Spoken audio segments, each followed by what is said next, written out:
રાજપારડી ઝઘડિયા વચ્ચે વાઘપુરા નજીક એક ટ્રકની અડફેટે બાઇક સવાર બે યુવકોને અડફેટે લેતા એકનું ઘટના સ્થળે જ કરુણ મોત નીપજ્યું, જ્યારે બીજા યુવકને ઈજા થઈ હતી। તે બાબતે ઝઘડિયા પોલીસ ખાતે ઝઘડિયાના આગેવાનો તેમજ હોદ્દેદારો તથા ગામના રહીશો એકત્રિત થઈ ઝઘડિયા પોલીસ સ્ટેશન ખાતે આવેદનપત્ર પાઠવવામાં આવ્યું હતું। છેલ્લા ઘણા સમયથી વરસાદને કારણે રોડ રસ્તાઓ ઝઘડિયા તાલુકાના બિસ્માર હાલતમાં છે, જેથી નાના મોટા વાહનો રોંગ સાઈડમાં તથા મોટા મોટા તોતિંગ હાઈવાઓ ઓવરલોડ ભરી કોઈ રોકટોક વગર ચાલતા હોય છે।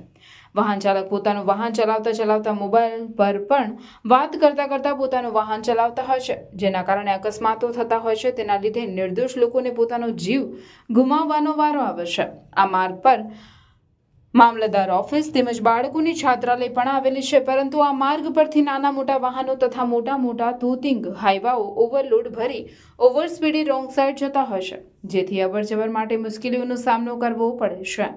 તેના કારણે અકસ્માતો પણ સર્જાય છે, જેથી આવી ભીડભાડ અવરજવરવાળી જગ્યાઓ પર સ્પીડ બ્રેકર મૂકવા તેમજ રોંગ સાઈડ ચાલતા વાહનો પર કાયદેસરની કાર્યવાહી કરવામાં આવે તેવી આવેદનપત્રમાં રજૂઆત કરવામાં આવી હતી।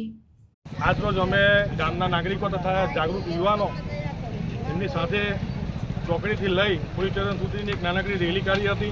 રેલીની માંગ એટલી હતી અમારી કે જે રીતે આ ટ્રકવાળા હાઈવાવાળા ઝઘડિયા રાજપારડીથી લઈને મુરત સુધી જે બેફામ ચાલે છે એની નીચે લોકો કચડીને મરી જાય છે। હમણાં 3 દિવસ પહેલાં એક નવયુવાન છોકરો 17 વર્ષનો 18 વર્ષનો છોકરો એને કચડી નાખેલા, બરાબર, એ મૃત્યુ પામેલો છે। એને ન્યાય અપાવવા અમે લોકો ગઈકાલે પણ ભેગા થયા અને આજે પણ ભેગા થયા છે।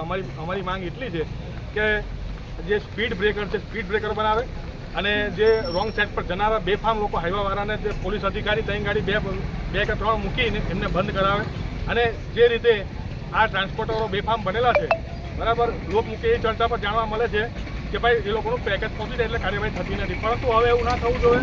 આજે બધા ભેગા જાગૃત યુવાનો ભેગા થયા છે। અમે 5 દિવસની રાહ જોઈશું, 5-6 દિવસ પછી ફરીથી અમારી માંગો પૂરી નહીં થાય, કાર્યવાહી નહીં થાય, પોલીસ દ્વારા આ ઝુંબેશ નહીં ચલાવે અને નશાની હાલતમાં લોકો ગાડી ચલાવતા લોકોને પકડી નાખે છે એ બંધ ના કરાવે તો અમે આવતા મંગળવારે ફરીથી રસ્તા રોકો આંદોલન એવી રીતે કરીશું કે કોઈ રસ્તામાંથી ઉઠવાના નથી।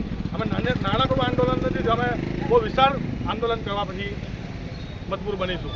માટે અમારી માંગ આટલી છે કે તમે આ જે બેફામ બનેલા ટ્રક ડ્રાઈવરો, બેફામ બનેલા આ માફિયાઓને તમે બંધ કરીને આ લોકોનો જીવ બચાવો, એટલી જ અમારી નાનકડી માંગ છે।